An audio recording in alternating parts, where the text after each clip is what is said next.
Les invitamos a escuchar el Catecismo de la Iglesia Católica, dirigido por Monseñor José Ignacio Munilla.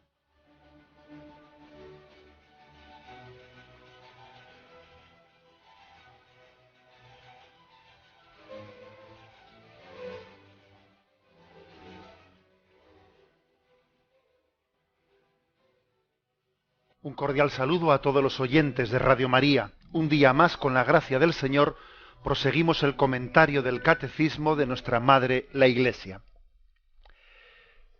Habíamos concluido el apartado sobre la encarnación, en la explicación del credo. Pasamos al siguiente, que tiene como título Verdadero Dios y verdadero hombre. Es a partir del punto 464. Son 6 puntos, pues hoy llegaremos hasta donde podamos. Dice el punto 464. El acontecimiento único y totalmente singular de la encarnación del Hijo de Dios no significa que Jesucristo sea en parte Dios y en parte hombre, sino ni que sea el resultado de una mezcla confusa entre lo divino y lo humano. Él se hizo verdaderamente hombre sin dejar de ser verdaderamente Dios. Jesucristo es verdadero Dios y verdadero hombre. La Iglesia debió defender y aclarar esta verdad de fe durante los primeros siglos frente a unas herejías que la falseaban. Bueno, nos adentramos, por lo tanto, pues después de haber hablado del misterio de la encarnación, que al mismo tiempo es un acontecimiento. La encarnación es un acontecimiento histórico. Es algo que supera la historia, pero que acontece en la historia. La encarnación sucedió pues hace 2000 años. Hace 2012 años. Ya sabemos que hay por ahí algunas discusiones sobre el calendario, porque hubo en algún momento determinado, parece ser, pues un monje que pudo cometer un error en una serie de dataciones, con lo cual puede haber un error de más o menos 5 o 6 años en el calendario cristiano. Bien, eso no nos importa, eso es un dato anecdótico. Lo importante es el concepto. El concepto es que, es decir, que hace 2012 años, o hace 2000, los que fueren, ¿no? Aconteció. O sea, Dios vino a nosotros. Bien, digo esto porque algunos de esa historia de que si hay o no hay, no, pues un error en el calendario, hacen de eso un hecho. No, fíjate, porque es que dicen esto, pero aquí hay un error en el calendario, como si eso pusiese en duda lo que nuestra fe sobre Jesucristo. Pero qué tontería, ¿no? Es como si nuestra abuela pues nos dijese que en su carnet de identidad hay un error, y que en vez de haber nacido pues en el año 1900, pues yo qué sé, 25, pues que resulta que hubo un error y está puesto en el 1928. Bueno, pero ¿qué más dará? La abuela está ahí. Lo importante es su existencia, su realidad. El tema de la fecha arriba abajo, eso es una anécdota. Bien, digo esto porque a veces tenemos que escuchar algunas cosas que fácilmente se pone en duda la fe de los sencillos por cuestiones que son absolutamente baladí. Bien. La afirmación del catecismo es que es un acontecimiento, o sea, que ha acontecido. Y que por lo tanto hay un antes y un después. Y en Dios algo ha cambiado antes y después de la encarnación. Sí, es el mismo Dios, pero Dios, en su condición, su ser hombre, es nueva a partir de ese momento. Sí, ya sabemos que Dios es inmutable. Bueno, ya veremos a ver cómo lo explicamos, porque es un misterio que nos supera. Pero es verdad que hay un antes y un después. Que Dios no volvió al cielo cuando ascendió, igual que cuando había venido a nosotros en la encarnación. Que es que subió a los cielos siendo hombre ya para siempre. Bueno, hay un acontecimiento, pues. Entonces, viene después la reflexión. Bueno, vamos, es decir, la historia de la Iglesia, ese acontecimiento de que Dios se haga hombre, pues ha supuesto que poco a poco, con el paso de los siglos, se ha ido reflexionando y respondiendo a herejías y respondiendo a errores que explicaban incorrectamente cuál es ese misterio de que Dios se haya encarnado, de que se haya hecho hombre. ¿Y qué tipo de errores ha habido? Pues principalmente se puede encuadrar en tres tipos de errores. Un primer tipo de errores son los que, a la hora de ver cómo se conjuga que Dios se haya hecho hombre, son los que más bien tienden a negar o a oscurecer la divinidad de Jesucristo. Dicen, bueno, pero es que eso de que es Dios es en un sentido un poco metafórico. Pues es un tipo de herejías que niega o minimiza, como queremos decir, la divinidad de Jesucristo. Es la tendencia, digamos, arriana. Luego explicaremos esto de Arrio, etcétera. Hay otro tipo de errores que son los que oscurecen o niegan la humanidad de Jesucristo. Bueno, no era un hombre, tenía una apariencia humana, pero son la tendencia gnóstica. Los gnósticos que fueron de las primeras herejías, o la primera herejía que surgió. Unos niegan más su divinidad. Estos segundos niegan más su humanidad, la niegan o la difuminan. Y luego hay un tercer tipo de herejías, que son más bien los que no conjugan bien ambas realidades, no las conjugan bien el hecho de que Jesucristo sea verdadero Dios y sea verdadero hombre, y entonces no las conjugan correctamente y dicen, bueno, es medio Dios y medio hombre, o pues él es persona humana y es persona divina, son dos personas. No, Jesucristo no puede ser dos personas. Oiga, dos personas no puede ser, porque entonces tú fíjate qué lío, ¿no? Que no, dos personas, es decir, hay por lo tanto tres tipos, tres familias, si se me permite la expresión, de herejías. Las que tienden a negar la divinidad de Jesucristo, las que tienden a negar la humanidad de Jesucristo, que sea verdadero hombre, y las que se arman un lío en cómo conjugarlo. Estos últimos, los que se arman ese lío, son especialmente los llamados nestorianos, etcétera. Bueno, entonces vamos a entrar un poco en la explicación de esta historia del dogma cristológico, de una manera muy sencilla, porque bueno, pues la explicación del catecismo de la Iglesia Católica pues se hace a un nivel catequético. No pretendemos aquí dar un cursillo, un curso de cristología, pero yo sí que creo que, aunque sea a nivel catequético, los conceptos fundamentales podemos explicarlos con claridad. Esos mismos conceptos que se explayan mucho más cuando se cursa la asignatura de Cristología propiamente dentro de la carrera de la teología. Bueno, pues no vamos a explicar todos los detalles, ¿no? Pero sí los conceptos fundamentales que, como vais a ver, el Catecismo de la Iglesia Católica los aborda. Creo que estamos ante un catecismo que, bueno, que se introduce también en muchas explicaciones pedagógicas, porque entiende que es un catecismo hijo de un tiempo en el que necesitamos razones para creer. Y bueno, pues quizás en otros momentos la Iglesia se hubiese limitado a decir, a ver, Jesucristo es verdadero Dios y verdadero hombre. Y punto. Pero bueno, pero en este momento el catecismo da más explicaciones y explica los errores y cómo se responde a los errores, etcétera. Digamos que es más apologético y más catequético. Bueno, y por cierto, al respecto, quisiera decir que hoy en día existe una especie de sospecha a esto que nos disponemos a explicar. Existe quien dice, bueno, pues es que eso, el hecho de que hubiese ahí un momento en que la Iglesia pues entrase en las discusiones sobre que si Jesucristo tenía dos naturalezas, la naturaleza humana, la naturaleza divina, que si es una persona y dos naturalezas, y esas discusiones que hubo en los concilios de Nicea, Calcedonia, eso fue un error. Yo esto que os digo lo he escuchado, ¿no? Es como entrar en discusiones de dogmas, metiendo un lenguaje que es extraño al Evangelio, que son conceptos filosóficos, y y toda esa lucha contra las herejías le dicen, ¿no? Le acusan a la Iglesia de que le llevó a meterse en discusiones filosóficas, que eso le hizo perder la frescura del Evangelio, y todos esos dogmas, lo que pues, son como una pantalla, como un muro que nos impide conocer al Jesús del Evangelio.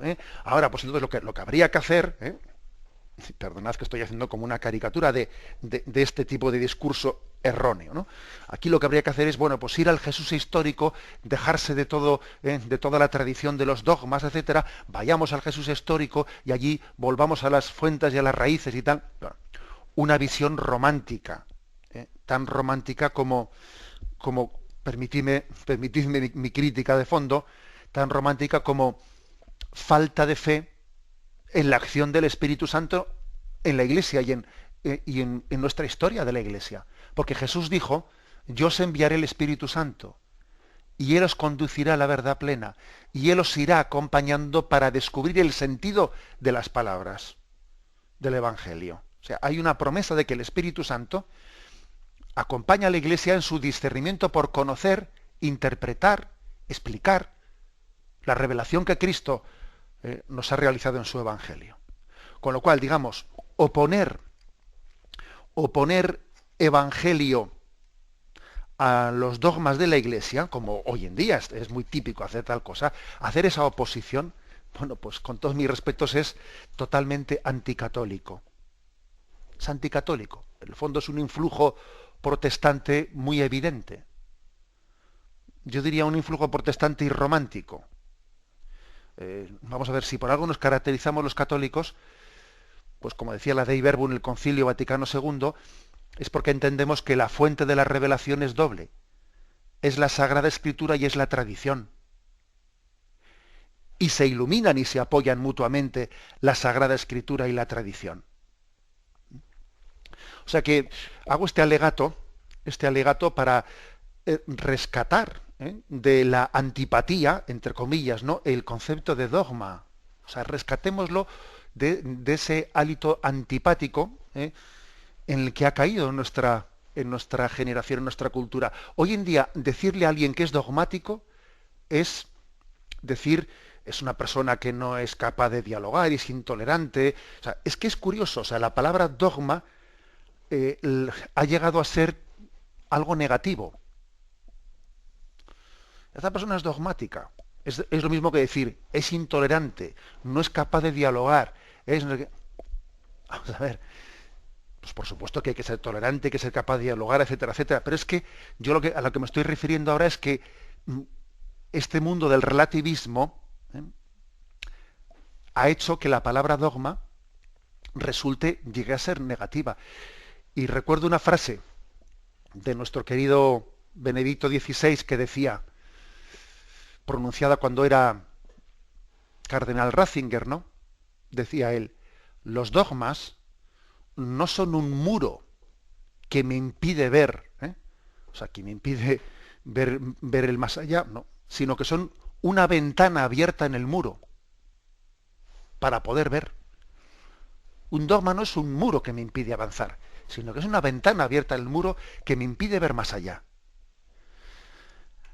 O sea, que ahora vamos a hacer un poco la historia de los dogmas, ¿no? Que cuando definió la Iglesia que Jesucristo tiene dos naturalezas, humana, divina, etcétera, ¿por qué lo definió? No porque lo empezase a creer entonces, porque lo creía desde siempre, pero lo definió entonces porque hubo pues un hereje concreto que hizo esa afirmación contraria y entonces hubo que responderle solemnemente, se reunieron todos los obispos, que esta es otra, porque a veces nos pensamos que los dogmas han sido pues que en un siglo determinado pues se han reunido los obispos de todo el mundo y se han sacado una afirmación de la chistera, como cuando saca, ¿no?, pues hay un mago el conejo debajo de la chistera. Pues no, obviamente han afirmado la que era la fe de siempre. Han afirmado la fe de siempre, pero claro, en este momento la han querido afirmar solemnemente porque había alguien que lo estaba negando, cosa que anteriormente nadie lo había negado. En resumen, que esa necesidad que vio la Iglesia de hacer unos concilios y proclamar unos dogmas, eso no nos aleja del Evangelio, todo lo contrario, todo lo contrario. Nos da la capacidad de leer el Evangelio con una interpretación más correcta, con una interpretación mm, liberada de riesgos de equivocación o de interpretación subjetiva. Bien, lo mismo también diría de la palabra ortodoxia. La palabra ortodoxia también pues está puesta bajo sospecha, ¿no? O sea, resulta que si la Iglesia ahora pues lucha por buscar la ortodoxia, por buscar cuál es la verdad. Sí, nos importa cuál es la verdad. ¿Cómo nos va a importar quién es Jesucristo? No, ¿qué más dará? ¿Qué más dará? ¿No? Aquí lo importante es que seamos solidarios, que seamos... Oiga, no reduzcamos el Evangelio únicamente a un moralismo. Claro que es importante la moral, de ser solidarios y... Bueno, pero oiga, es que además de eso queremos saber quién es Jesucristo. Por eso la ortodoxia, es decir, la búsqueda de la sana doctrina, no es incompatible con la ortopraxis, es decir, con la búsqueda de un vivir según los valores evangélicos. Vivir según los valores evangélicos y buscar la verdad que nos transmite el Evangelio no son dos cosas contrapuestas. Es más, se necesitan mutuamente. Se necesitan mutuamente, ¿no? Bien, este pequeño excursus que he hecho, pues me parece importante, me parece necesario por el hecho de que vivimos en el momento en el que vivimos, en el que una dictadura del relativismo pues puede hacer que la explicación de la Iglesia de buscar la verdad, la ortodoxia, la manifestación de quién es Jesucristo, hoy en día no se entienda. No se entienda. Y a mí cuando yo he estudiado, bueno, cuando he leído alguna cosita de historia de la Iglesia, una cosa que a mí me conmovió, me emocionó, fue ver cómo en aquellos siglos, estoy hablando pues no pues del siglo cuarto, del siglo quinto, cuando se estaba respondiendo a aquellas herejías que negaban la divinidad de Jesucristo, que negaban la humanidad de Jesucristo, etcétera, cómo el pueblo de Dios vibraba con aquello. Vibraba. O sea, no os penséis que era cosa de unos obispos que se juntaban en un sitio. No, no, vibraba con ello. ¿eh? Y, por ejemplo, cuando se proclamó en Éfeso que Santa María es Madre de Dios, frente a Nestorio, que ya explicaremos esto, pues el pueblo entero pasó toda la noche, el pueblo de Éfeso, con antorchas encendidas, rodeando el lugar en el que estaban reunidos los obispos, respondiendo a aquel hereje que se llamaba Nestorio, y el pueblo de Dios toda la noche pasó orando y cuentan las crónicas que de todo el pueblo desde fuera del lugar en el que estaban reunidos gritaban: Theotokos, Theotokos, Madre de Dios, Madre de Dios. Y el pueblo de Dios creyente empujaba a los obispos a que respondiesen a esa herejía de Nestorio. O sea, casi no se sabe si eran los bueyes los que tiraban del carro o era el carro el que tiraba de los bueyes. O sea, el pueblo de Dios empujaba a sus pastores y les animaba a que respondiesen a esa herejía. Ellos decían: pero ¿cómo María no va a ser madre de Dios? O sea, es decir, que no estamos hablando de disquisiciones de tres obispos que se junten en un sitio. No, no, es el pueblo de Dios animado por el Espíritu Santo que busca la verdad y busca la respuesta a esa pregunta, ¿no?, que Jesús lanzó: ¿vosotros quién decís que soy yo? Esa pregunta de Jesús, por la gracia del Espíritu Santo, en la tradición de la Iglesia, ha sido respondida, ha sido abordada. Vamos pues a adentrarnos en este campo. Tenemos un momento de reflexión y continuamos enseguida.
Escuchan el programa Catecismo de la Iglesia Católica con Monseñor José Ignacio Munilla.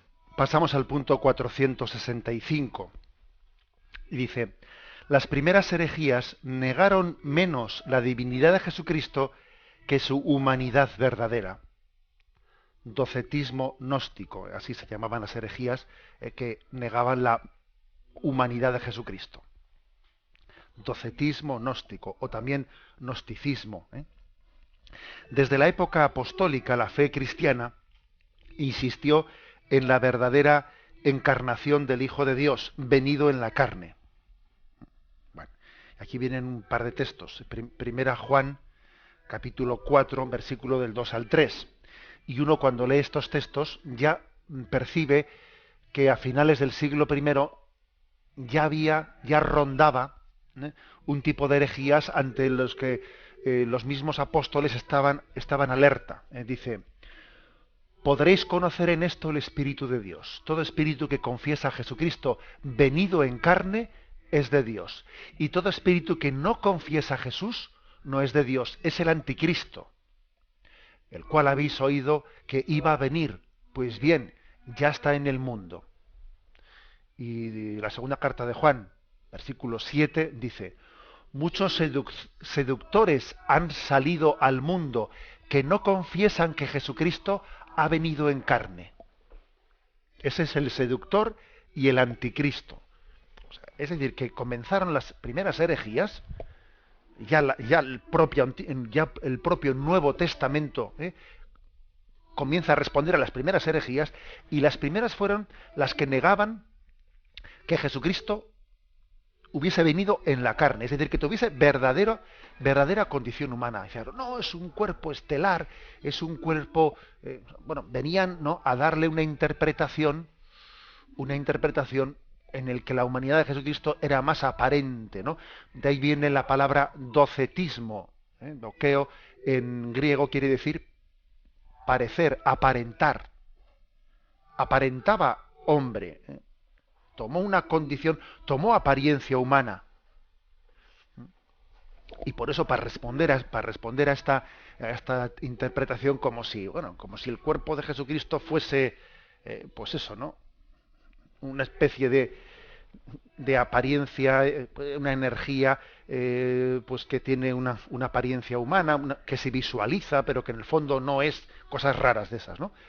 Bueno, frente a eso, el dogma de la Iglesia y la propia Sagrada Escritura utilizó la palabra carne, encarnación. Oiga, mire usted, que no es que únicamente se humanizase, no, se encarnó. Pero claro, decir humanizarse parece que es algo más abstracto, no más etéreo, no, se encarnó. Y también algo parecido pasa con el credo cuando confiesa la resurrección. Se puede decir: creo en la resurrección de los muertos. Sí, pero hubo un momento en que la Iglesia dijo: creo en la resurrección de la carne. ¿Y por qué dijo creo en la resurrección de la carne en vez de la resurrección de los muertos?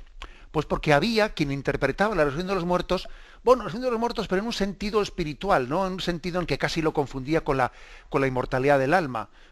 Sí, los muertos siempre viven. No, mire usted, este cuerpo, este cadáver, en él nosotros precisamente tenemos un respeto hacia él, ¿no? Porque vemos en él la semilla de la resurrección.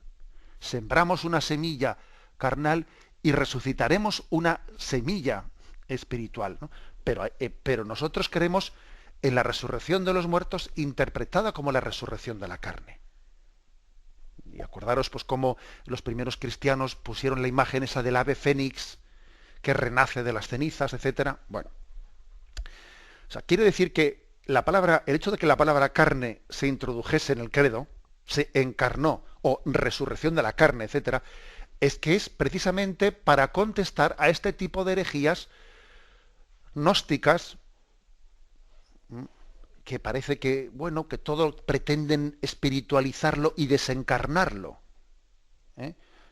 como si Jesús no fuese hijo de María, carne de su carne, sangre de su sangre. Oiga, mire usted que la humanidad de Jesucristo se ha alimentado, y perdonadme la expresión así tan no realista, del cordón umbilical, ¿eh? Del que ha recibido de María, ¿no? Carne de su carne y sangre de su sangre.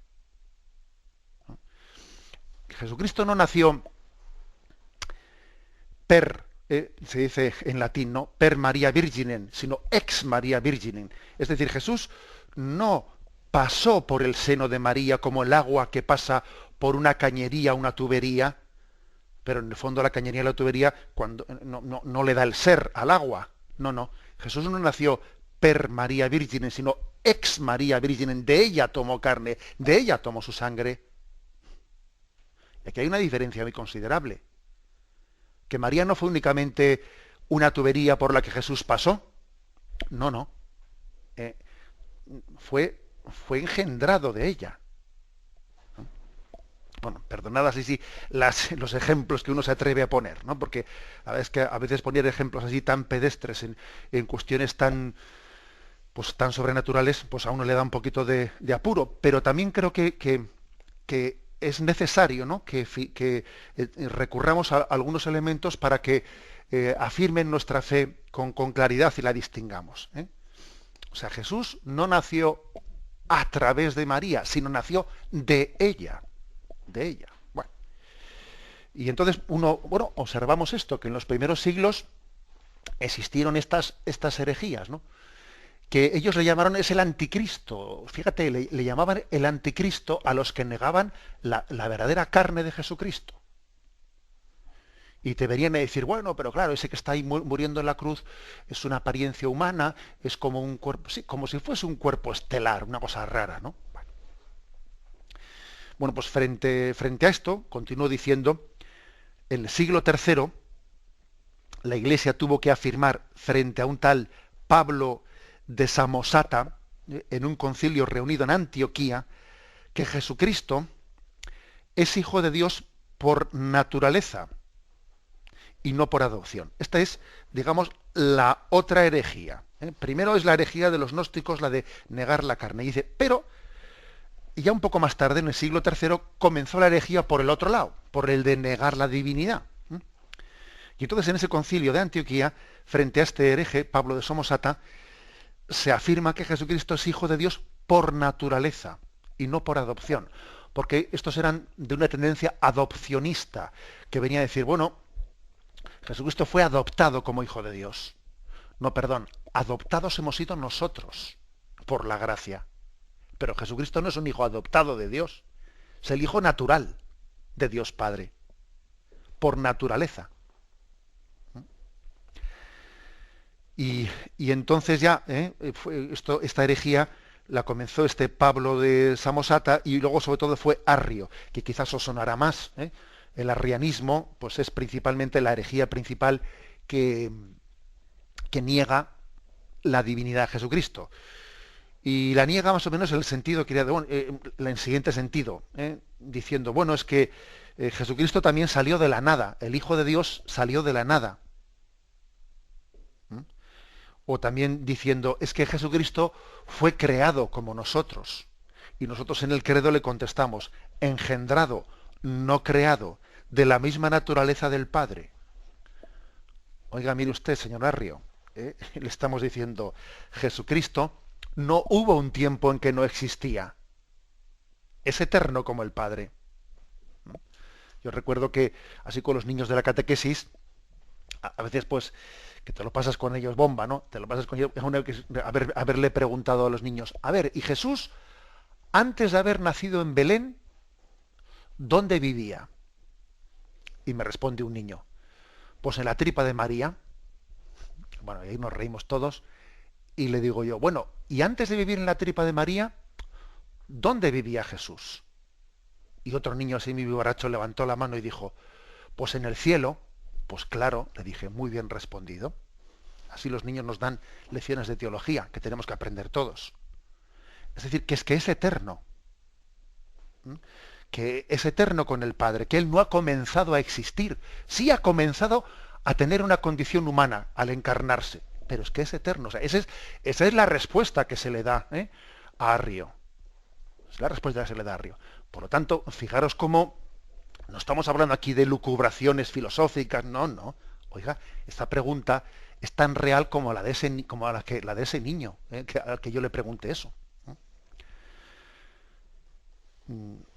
Arrio venía a decir que, pues, que también Jesús había sido creado, que el Hijo de Dios había sido creado, y también que era de una sustancia distinta de la del Padre.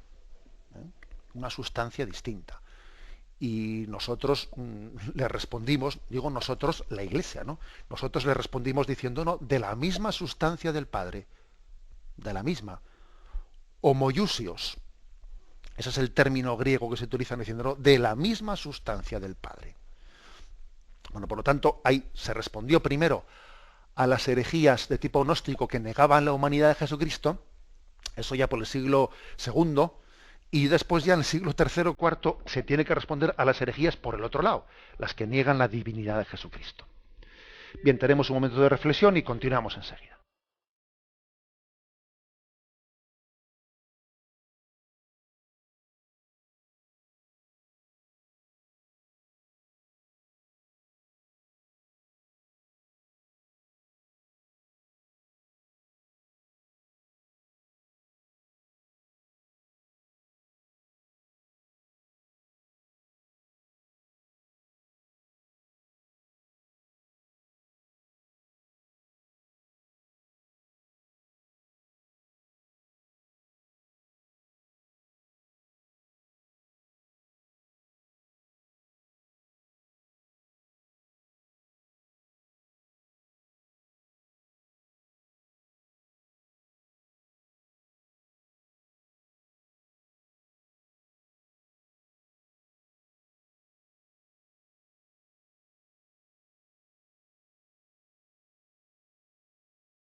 Y pasamos en esta edición del Catecismo al punto siguiente, al 466.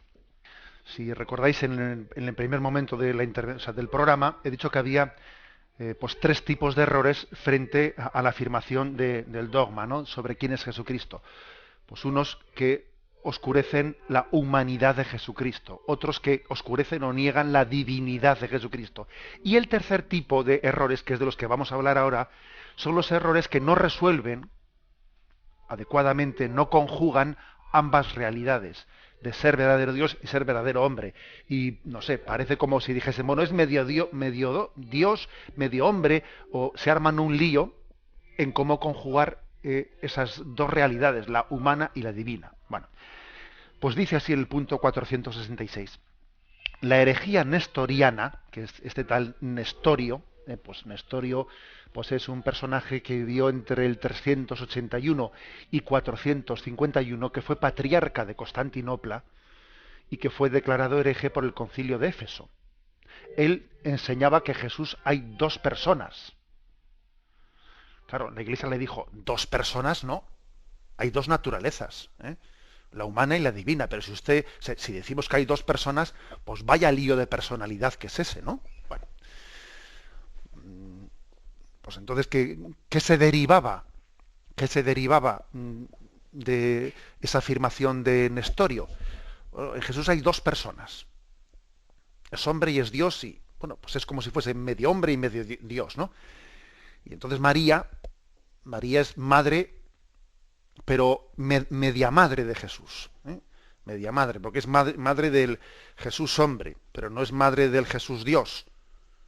Y el pueblo de Dios le contesta diciendo, no, dame usted, María es madre de Dios, no se puede ser media madre. Ya sabemos que María no ha engendrado la naturaleza divina, porque la naturaleza es eterna, ¿cómo va a engendrar ella la que es naturaleza eterna? Pero es que no se es madre de las naturalezas, se es madre de las personas. Ser madre y ser hijo es una relación interpersonal, y Jesús es una persona, no son dos. Luego el misterio es que una criatura humana, por la encarnación, pasa a ser madre de Dios. Es impresionante, pero lo afirmamos, Bueno, pues Esta es la herejía nestoriana, ¿no? Como veis, todas las herejías parten de una tentación que tenemos todos. O sea, las herejías, no pensemos que son como una especie de afirmación de decir, pero ¿cómo se le ha ocurrido a este tal barbaridad? Sí, claro que es una barbaridad, pero las herejías siempre nacen de una tentación. La tentación de decir, claro, es que ¿cómo Dios se va a hacer hombre? Es que no puede ser hombre del todo, será una apariencia humana. Y hay una tentación, ¿no? Esa es la herejía del gnosticismo. Pero ¿cómo va a ser Dios este hombre que está aquí junto a nosotros? La tentación del arrianismo. O cómo conjugar ambas cosas. Es decir, siempre hay una tentación que hace que desde nuestra lógica humana corta tengamos, ¿no?, pues la dificultad de encajar el misterio de Dios. Bien, pues dice así el punto 466, ¿no? La herejía nestoriana veía en Cristo una persona humana, junto a la persona divina del Hijo de Dios. Frente a ella, San Cirilo de Alejandría, que fue quien abordó esta herejía. Aquí ha existido siempre algún santo, por ejemplo, San Atanasio fue el que combatió el arrianismo, San Cirilo de Alejandría es el que combate esta otra herejía del nestorianismo. Siempre ha habido un santo, algún pastor santo, que, por cierto, casi siempre se le ha tenido que jugar. Y además ha tenido que sufrir a veces, como fue en caso de San Atanasio, que por defender la ortodoxia se la jugó, tuvo un montón de destierros, se quedó más solo que la una, tuvo que sufrir vejaciones, humillaciones, y vamos, fue sencillamente, vivió un martirio en vida por defender la ortodoxia. Esa que a nosotros ahora nos parece una tontería y nos parecen discusiones de escuela, esto es discutir como sobre el sexo de los ángeles y... Oiga, mire usted, ¿cómo que sobre el sexo de los ángeles? Decirse que Jesucristo es verdadero Dios y verdadero hombre, esto no es una cuestión baladí. Y sepa usted que ha habido santos en la historia de la Iglesia que se han jugado su vida y que han sufrido todo tipo de vejaciones, humillaciones y martirio por defender la verdad de fe. Bueno, pues aquí San Cirilo de la Alejandría fue el que se la jugó y fue el que consiguió pues convocar el tercer concilio ecuménico que tuvo lugar en Éfeso en el año 431, y allí se confesó que el Verbo, al unirse en su persona a una carne animada por un alma racional, se hizo hombre. La humanidad de Cristo no tiene más sujeto que la persona divina del Hijo de Dios, que la ha asumido y ha hecho suya desde su concepción. Por eso el Concilio de Éfeso proclamó en el año 431 que María llegó a ser con toda verdad Madre de Dios, mediante la concepción humana del Hijo de Dios en su seno. Dice así, esta proclamación de Éfeso, dice: Madre de Dios, no porque el Verbo de Dios haya tomado de ella su naturaleza divina, sino porque es de ella de quien tiene el cuerpo sagrado dotado de un alma racional, unido a la persona del Verbo, de quien se dice que el Verbo nació según la carne. Es decir, que lo que no se puede afirmar es que en Jesús hay una persona humana y una persona divina, porque es que dos personas, uno no puede ser dos personas. Sería un lío, no tendría entonces una personalidad, O sea, sería una especie de esquizofrenia, no lo digo en el sentido de enfermedad científica, sino en el sentido alegórico de la palabra. O sea, sería una esquizofrenia. Vamos a ver, pero ¿esta persona quién es?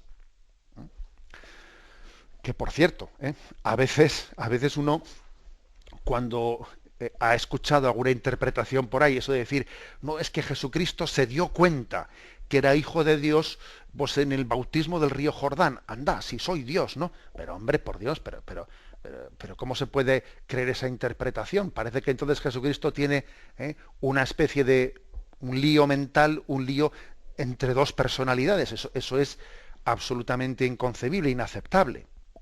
Y la prueba es que en la Sagrada Escritura lo que se muestra es que Jesús tenía conciencia de quién era, pues desde el principio, e iba avanzando en esa conciencia, pues según también, lógicamente, su humanidad va teniendo más capacidad, ¿no? Pero nunca Jesús cambió de conciencia de quién era Él. Por ejemplo, cuando en ese momento en el que Jesús se pierde en el templo y después María y José le buscan angustiados y le encuentran y Jesús les dice esa frase misteriosa: ¿por qué me buscabais? ¿No sabíais que tenía que estar en la casa de mi Padre? Estoy aquí en el templo de Jerusalén. Y les está pegando un pequeño recordatorio de que su padre natural no es José, sino que es Dios Padre, que ha sido concebido por obra del Espíritu Santo, etcétera. Es decir, o sea, en Jesucristo no hay dos personas, hay una persona que es la persona divina, pero la persona divina que se ha encarnado, que se ha hecho hombre, no tomando apariencia humana únicamente, no, sino siendo hombre plenamente, ¿no? Asumiendo una carne humana que está animada por un alma racional, por un alma racional. Bueno, ¿esto qué es lo que...? O sea, tiene alma humana. Jesucristo tiene alma humana, además de tener naturaleza divina. Por eso se puede decir que en Jesús hay una voluntad humana y una voluntad divina. Y también a Jesús le vemos luchar, ¿no? Pues como, Padre, que no se haga mi voluntad, sino la tuya. Y también él está luchando para que su voluntad humana sea obediente y asuma la voluntad divina. Y esa lucha interior que Jesús tiene es una lucha, porque claro, Jesús, o sea, como verbo, él no necesita luchar para que la naturaleza humana, la voluntad divina de Jesucristo abrace la voluntad del Padre. No, la lucha la tiene en que la voluntad humana de Jesús asuma, abrace la voluntad del Padre. O sea, en Jesús hay dos voluntades. En Jesús hay dos naturalezas, humana y divina. Pero en Jesús no hay dos personas. Es una persona, la que existía desde siempre, ¿no? Acordaros de eso que os he dicho antes, de esa pregunta al niño, ¿no? ¿Y dónde estaba Jesús antes de nacer en Belén? Pues en la tripa de su madre. ¿Y dónde estaba antes de estar en el seno de su madre? Pues en el cielo. O sea, esa persona era divina. Él existía antes. Luego es persona divina. Es persona divina que se hizo hombre y se encarnó y tomó nuestra condición humana con todas sus consecuencias. Entonces, fijaros una cosa. Frente a este tipo de herejías, que son las que el nestorianismo, etcétera, las que se arman un lío de cómo conjugar que sea verdadero Dios y verdadero hombre, ¿no? Y que tienden a liar la cosa de manera que dicen, bueno, es como si fuesen medio Dios y medio hombre. Y entonces María no puede decirse que es madre de Dios. María es únicamente madre del hombre, pero no es madre.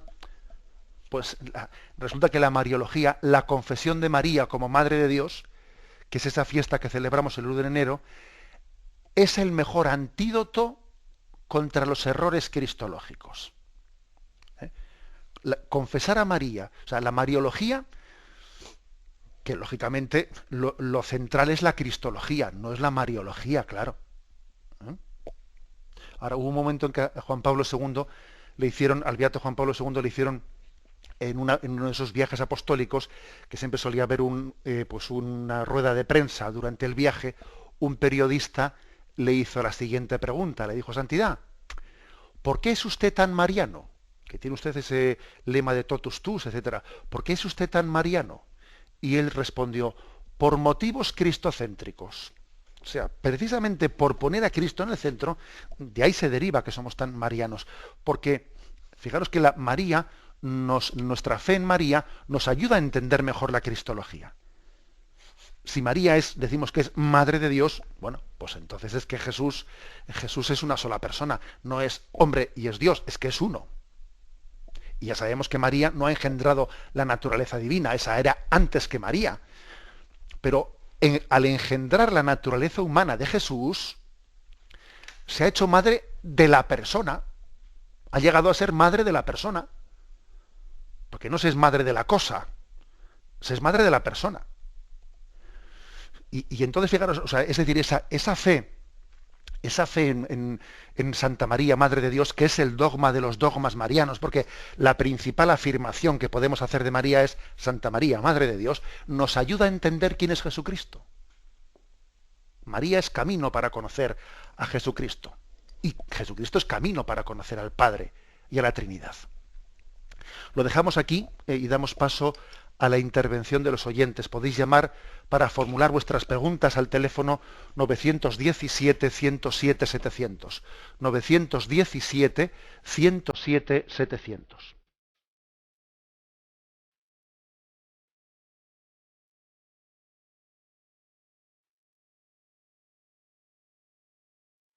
Radio María le ofrece la oportunidad de recibir en su casa sus programas favoritos.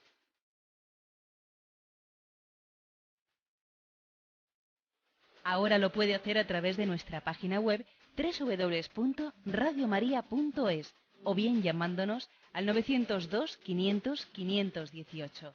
902 500 518.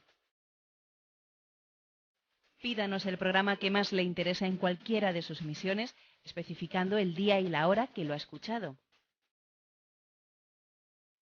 Solo nos tiene que decir si lo quiere en CD de audio o CD o DVD en MP3. Haga su solicitud en el 902 500 518 y en www.radiomaria.es. Radio María, más cerca de usted.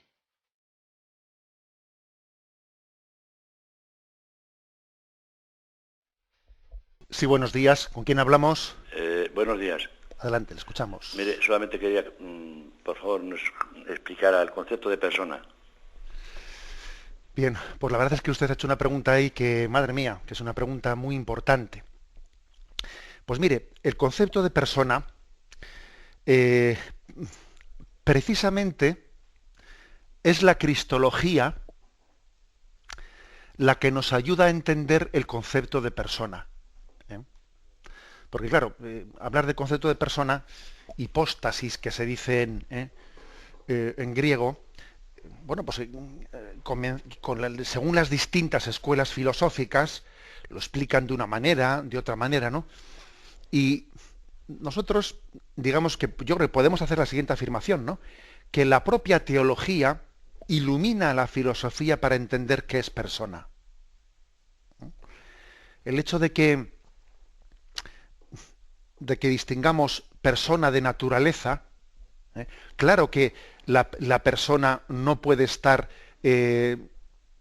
despojada totalmente de su naturaleza. O sea, es decir, nosotros parcialmente sí, porque, por ejemplo, imaginemos nosotros tenemos, somos una persona humana, en nuestro caso, y tenemos un componente somático y otro componente espiritual. Tenemos cuerpo y tenemos alma. Digamos que compartimos, digamos, nuestra naturaleza humana tiene esos dos componentes, humano, y, mejor dicho, corporal y espiritual. Bueno, hay un momento en que la persona humana, el momento en que el cuerpo, en la muerte, se separa del alma, hay un momento hasta la resurrección final de los cuerpos en que la persona humana subsiste únicamente en el alma, no en el cuerpo. En el cadáver no está la persona. La persona subsiste en el alma, ¿no?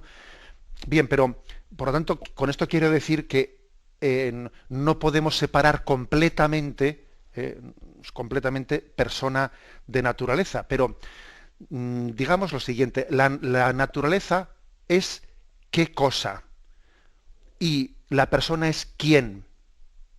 Yo creo que es la diferencia entre el chofer y el coche. El chofer es quién y el coche es es qué. Es diferente, ¿no? Por lo tanto, no es lo mismo la pregunta de quién es que qué es. La persona, pues, es un concepto relacional. Es un concepto relacional. Se es padre frente al hijo, se es hijo frente al padre. Lo que ocurre es que la persona, pues lógicamente el concepto de persona tiene implicaciones psicológicas, por supuesto, y está plenamente integrada en la naturaleza. En la naturaleza. Pero el concepto de persona responde a quién es. Yo a veces he puesto este ejemplo, el ejemplo del chofer y el coche. El coche sería la naturaleza y el chofer sería la persona.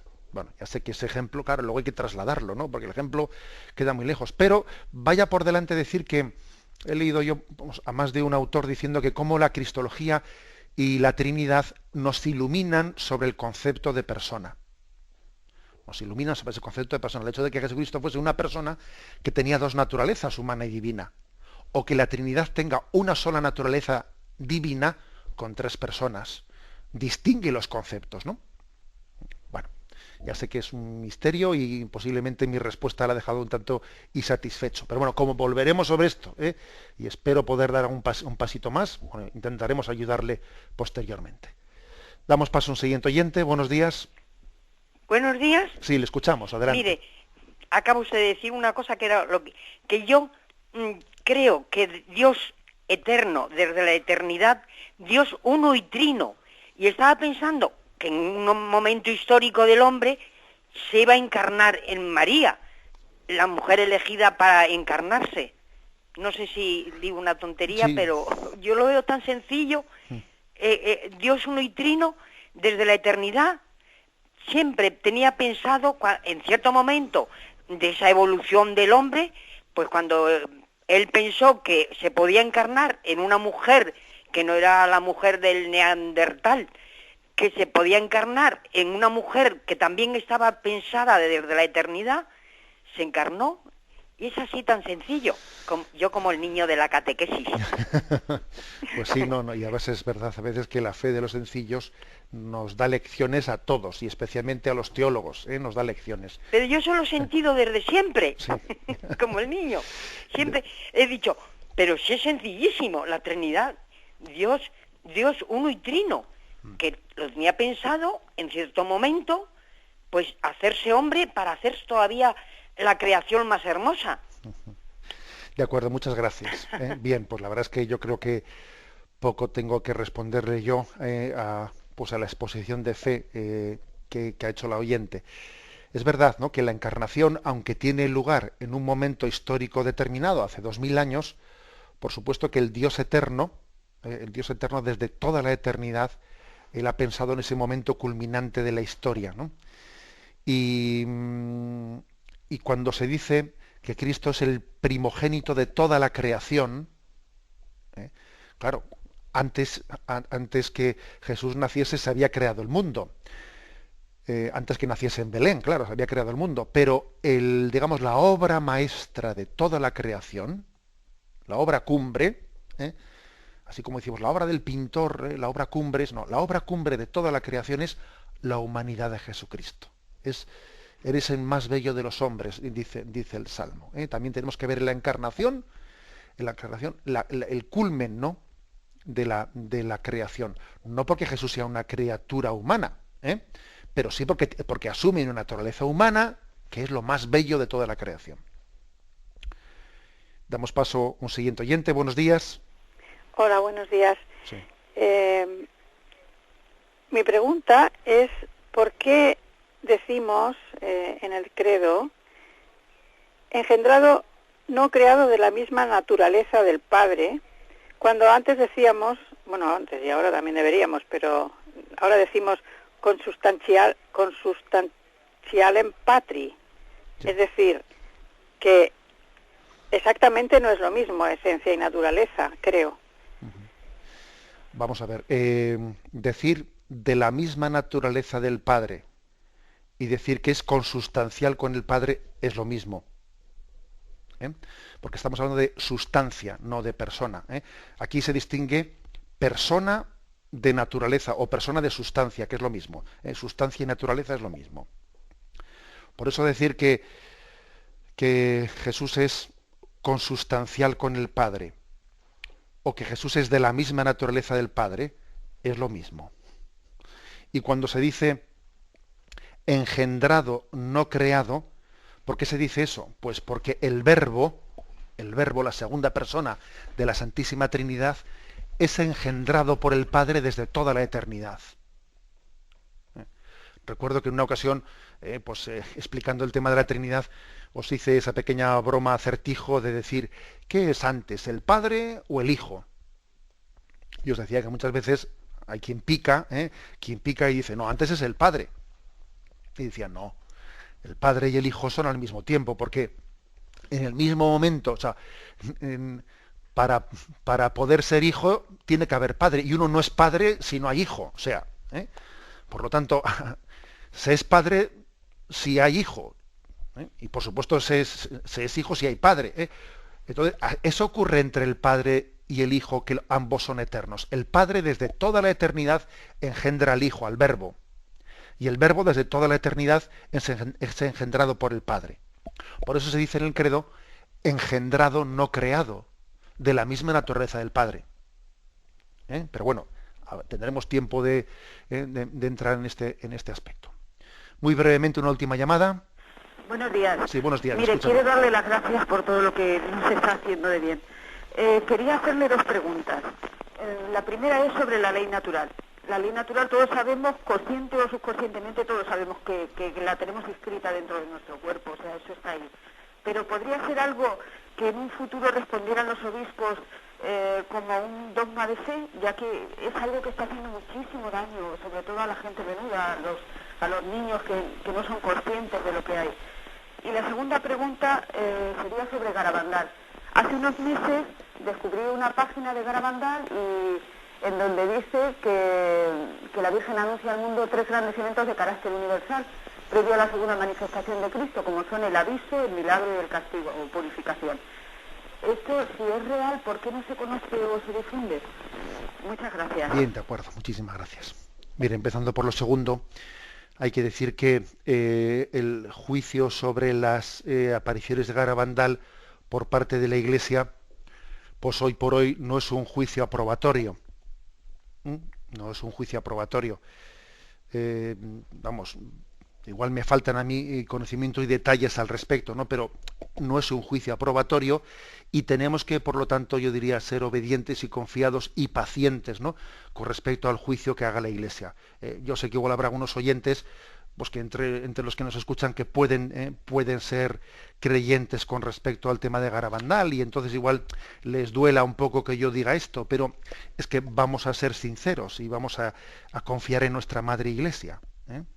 Y si el Espíritu Santo tiene que inspirarle otra cosa a la Iglesia en el futuro sobre el tema de Garabandal, ya se lo inspirará, pero digamos de momento la Iglesia no ha hecho un juicio aprobatorio sobre las revelaciones de Garabandal. Luego tengamos prudencia.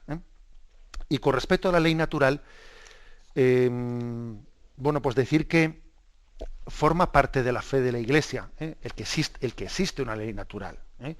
Quizás lo que la Iglesia no ha hecho nunca es decir, a ver, la ley natural, ¿cuántas cosas? Nos vamos a hacer un elenco, un listado de cuántas cosas son de ley natural. Hombre, eso no se ha llegado a hacer porque, digamos que en la tradición de la Iglesia no hay tanta exactitud como para cuantificarlo todo. Pero la existencia de una ley natural en nosotros forma parte de la fe católica. Es verdad que no se ha proclamado un dogma sobre ello, pero digamos que en las encíclicas de los papas, en todo el magisterio ordinario, pues se habla de ello, ¿no?, con contundencia, y por supuesto en el catecismo. La bendición de Dios Todopoderoso, Padre, Hijo y Espíritu Santo, descienda sobre vosotros. Alabado sea Jesucristo.